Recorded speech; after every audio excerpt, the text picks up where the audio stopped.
तपाईहरूले अहिलेको अवस्थामा युएईमा अथवा दुबईमा चाहिँ भिजा लगाउँदै गर्दा कम्पनीले पुलिस रिपोर्ट चाहियो, त्यही पनि नेपालको पुलिस रिपोर्ट चाहियो, जसमा चाहिँ तपाईँको परराष्ट्रको छाप लगाएको र युएई एम्बेसीबाट चाहिँ तपाईँको अटेस्टेसन भएको चाहिँ पुलिस रिपोर्ट चाहियो भनेर मागिरहेको हुनसक्छ। किनकि जब हामीले सिस्टममा चाहिँ तपाईँको लेबरमा टाइप गर्न सुरु गर्छौँ, टाइप गर्ने बेलामा त्यहाँनिर एइडिएबाट स्टार्ट भएको अटेस्टेसन नम्बर स्टार्ट भएको चाहिँ पुलिस रिपोर्ट मागिरहेको हुन्छ है त।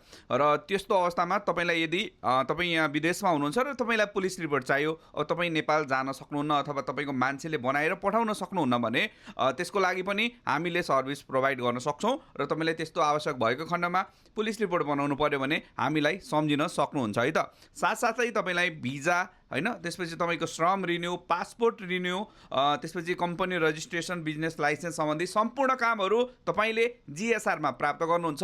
स्क्रिनमा दिएको नम्बरमा आजै सम्पर्क गर्नुहोस्। आफ्नो कुनै पनि क्वेरिज छ, समस्या छ, आफूलाई भिजा चाहिरहेको छ, भिजिट भिजा अथवा कुनै पनि भिजा भने चाहिँ ढुक्क भएर आउन सक्नुहुन्छ है त।